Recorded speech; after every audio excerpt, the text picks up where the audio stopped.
जयदेव जी, आप तो खुद पैड बनाते हैं, तो सबसे पहले यही सवाल कि इस हमारे जो यूजर हैं, हमारी जिम्मेदारी क्या होती है? पैड मेकर की जिम्मेदारी क्या होती है? आप मैन्युफैक्चरर हैं, और पैड यूजर की, हम जो यूज करते हैं, हमारी क्या जिम्मेदारी होती है कि हम इसको इस तरह से फेंकें कि ये पर्यावरण को प्रदूषित ना करे?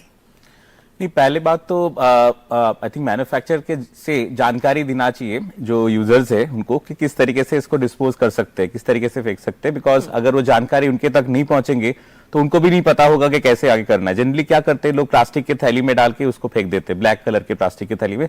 कोई कोई कागज में मोड़ के भी फेंकते हैं।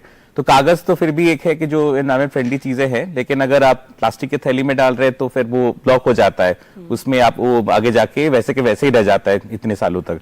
ज्यादातर पैड्स प्लास्टिक के बने हुए होते हैं।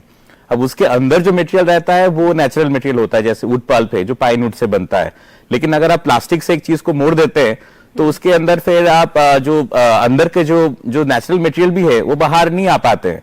तो उसके वजह से फिर वो पूरा पैड ही हो गया प्लास्टिक वाला, और उसके वजह से फिर उसको आप फेंक भी दे तो वो लैंडफिल में जाएगा और 500 साल तक रह जाएगा। और दूसरे तरीके से जो दूसरा एक तरीका इंसिनरेशन का, जिसमें सरकारी भी है और उसमें छोटे छोटे उद्योग भी बनाए गए। सरकारी तरीके से जो होता है वो काफी अच्छे तरीके से इंसिनरेट करते हैं, फिर भी उसके बाद थोड़ा सा जयदेव जी, उस तक आने से पहले यूजर की ही बात में एक बार और, जैसे पुणे में कहा जाता है कि भाई वहां पर रेड डॉट अभियान चलाया गया है। हम देखते हैं कि कैसे ये कूड़े के अंदर भी पैड्स बिखरे पड़े होते हैं। दुख लगता है, बुरा लगता है जब ये कूड़ा बीनने वाले उसको छू रहे होते हैं, बीमारियां फैलती हैं इससे। ऐसे में हमें क्या इस जिम्मेदारी का एहसास होना चाहिए? क्या ये रेड डॉट वाला एक अभियान पूरे देश में चलाया जाना चाहिए? क्योंकि रूल्स तो ये भी कहते हैं कि जो मैन्युफैक्चरर है उसी को ऐसा पैकेट देना चाहिए जिसमें इसको डिस्पोज ऑफ किया जा सके। बिल्कुल। तो क्या ये जिम्मेदारी समझ रहे हैं पैड मेकर्स? आई थिंक सरकार ने एक रूल्स बनाया जो आई थिंक अनाउंस हुआ था, बट इम्प्लीमेंटेशन ढंग से नहीं हुआ है, जिसमें बोला गया था कि हर एक सैनिटरी पैड के जो बैग्स है उसके साथ डिस्पोजल बैग देना कंपलसरी है। आपको देना ही पड़ेगा, लेकिन क्योंकि अगर जो खरीद रहे हैं उनके पास नहीं है तो वो कैसे भी फेंक देंगे। आपने बहुत अच्छी बात की रेड डॉट कैंपेन का, ये पुणे में चालू हुआ था, स्वच्छ ने चालू किए थे और इसको आगे बढ़ाना चाहते हैं। हम लोग खुद इसको आगे बढ़ाते, कागज में मोड़ के रेड डॉट बना देते हैं, तो वो जो वहां पे रैग पिकर्स है जो इसको उठा के फेंकते हैं उनके लिए आइडेंटिफाई करना इजी हो जाता है। बिकॉज अदरवाइज अगर आइडेंटिफाई नहीं कर पाते हैं, जैसे आपने बताया कि उनको काफी सारे ब्लड के थ्रू इन्फेक्शन जा सकते हैं और उनको भी ये बीमारी फैल सकते हैं।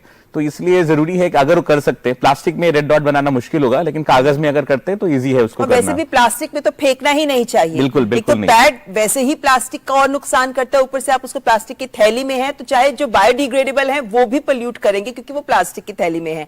अब मैं आती हूँ बायोडिग्रेडेबल के ऊपर।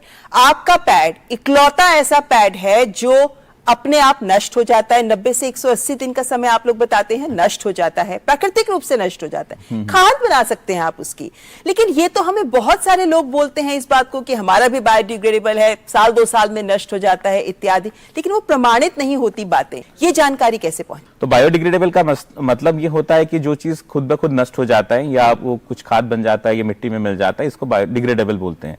अब उसमें लेकिन जो प्रॉब्लम है इस डेफिनेशन के अंदर वो है कि टाइमलाइन का, वो कितने दिनों में हो रहा है, 5 दिन में, 5 हफ्ते में, 5 साल में, 500 साल में। तो हर एक चीज को आप बायोडिग्रेडेबल बोल सकते हैं जो 500 साल तक भी हो लेकिन नेचुरली हो जाए।